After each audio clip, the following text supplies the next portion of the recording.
Assalamualaikum. Our assigned report is all about research methods and future directions. So when we say research methods, these are the tools and techniques used to study public administration. So they help the researchers collect information and then analyze it systematically and draw meaningful conclusions. So when we say public administration, it deals with how governments function, how public policies are designed and implemented, and how services are delivered to the citizens. So as societies become more complex and dynamic, the study of public administration must also evolve. So habang tumatagal, mas lalo na rin nag-i-evolve yung research methods na ginagamit. So research methods help scholars and practitioners understand administrative problems, while future-oriented approaches guide governments in responding effectively to new challenges. So we have the subtopics. First, we have the qualitative and quantitative research designs for public administration, program evaluation techniques, ethical research practices, emerging trends in public administration, adaptive and agile governance.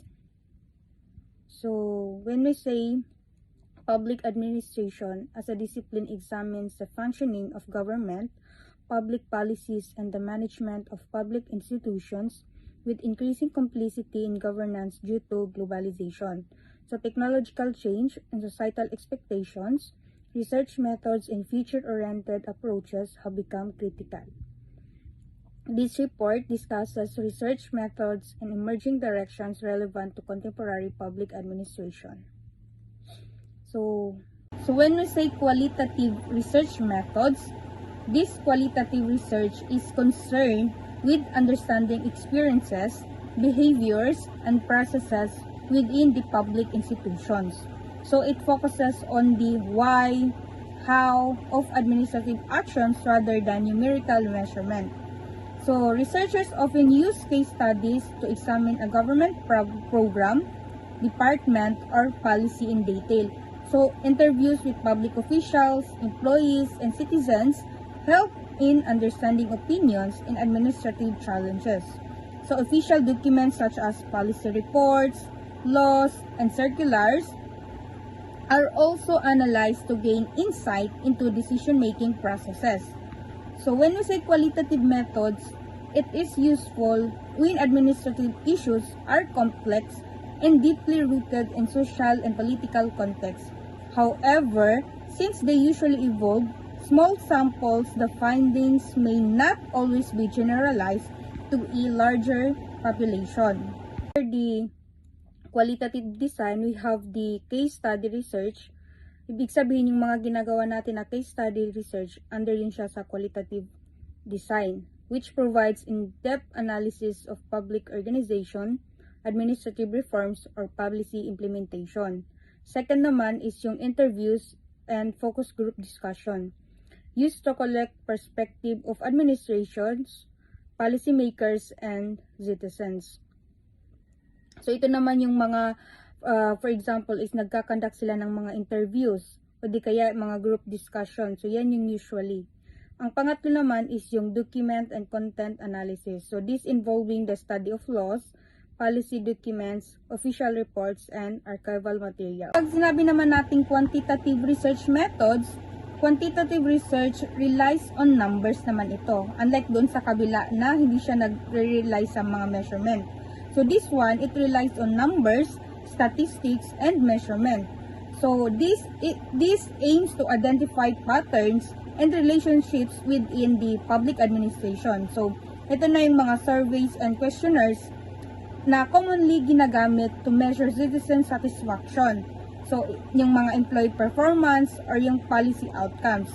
So, government databases, yung census records and administrative statistics are also important source of quantitative data. So, dito sila nagbe-base. These methods allow researchers to test hypotheses and make general conclusions. Although the quantitative methods are valuable for policy evaluation and comparative studies, though they may not always capture human experience or institutional complicity. Under the quantitative design, meron tayong survey research. So ito yung usually na ginagamit para ma-assess yung public opinion, yung employee satisfaction, at saka yung service delivery outcomes. So usually, mapapansin natin ito sa lahat ng mga government na lagi silang may feedback, no? At saka yung employee satisfaction ng mga survey questionnaires or surveys during kunwari mag-avail ka ng mga programs nila. And then, meron tayong experimental and quasi-experimental designs. This applied in policy analysis and performance management. Ang pangatlo naman is yung secondary data analysis. Ito yung ginagamitan ng census data, administrative records, and yung government statistics. Mixed methods approach naman. So, in recent years, marami ng researchers na pinagkukumbine nila yung qualitative and quantitative methods. So, this approach allows a better understanding of administrative problems by using numbers to support explanations and narrative to explain results. So mixed methods are particularly helpful in policy analysis and program evaluation. So yung sa second naman is yung program evaluation techniques. So the program evaluation is essential for assessing the effectiveness and efficiency of public policies and programs. So ginagamit ito para ma-assess kung effective ba or efficient ba yung public policies at saka yung mga programs na ini-implement. So 5 major techniques. First is yung formative evaluation. It conducted during program implementation to improve design and delivery. Second is yung summative evaluation. This is undertaken after program, so completion to assess outcomes and impacts. Third naman is yung process evaluation, which examines how program is implemented and whether it follows planned procedures. So pang-apat naman is yung impact evaluation. So measuring long-term effects of programs on target populations. Ang last, yung pang-lima is yung sinasabi nilang cost, benefit, and cost-effective analysis. So, comparing program costs with outcomes to support rational decision-making. So, these techniques support evidence-based policy-making in accountability in public administration. So, meron namang ethical research practices. So, this ethics plays a vital role in public administration research due to its direct impact on public institutions and citizens. So, the ethical research practices enhance credibility, yung public trust, at saka yung legitimacy of the administrative research. So, merong ethical principles. We have the informed consent.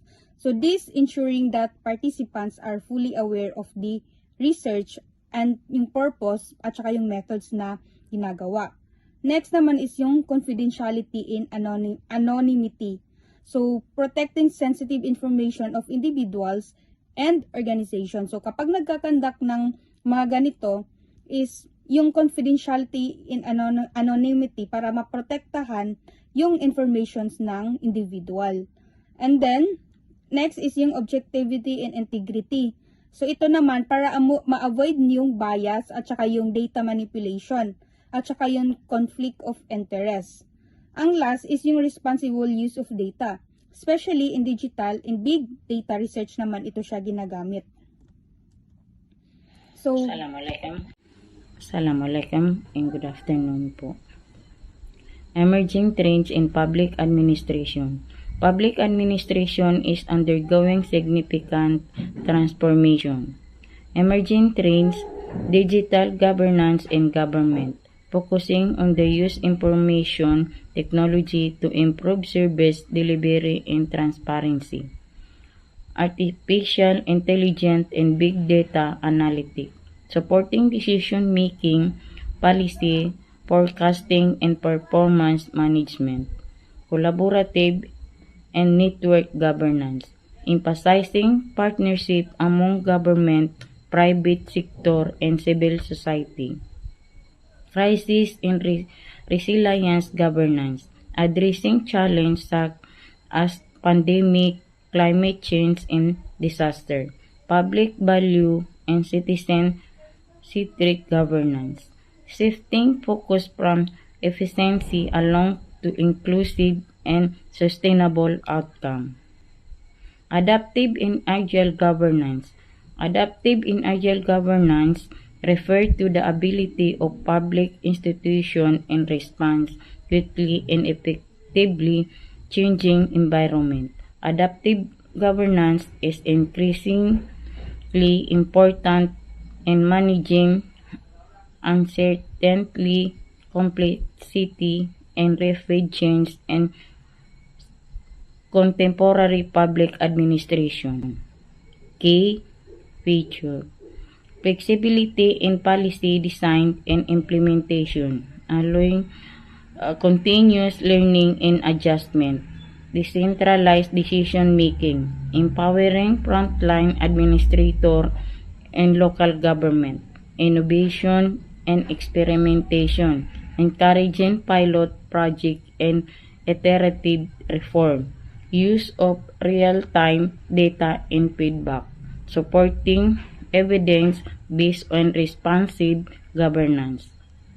Conclusion: research methods in public administration are evolving towards greater methodological diversity and innovation, alongside robust qualitative and quantitative design. Future directions emphasize ethical research, digital transformation, and adaptive governance. These developments are essential for building effective, accountable, and responsive public institutions capable of addressing complex governance challenges. Thank you po.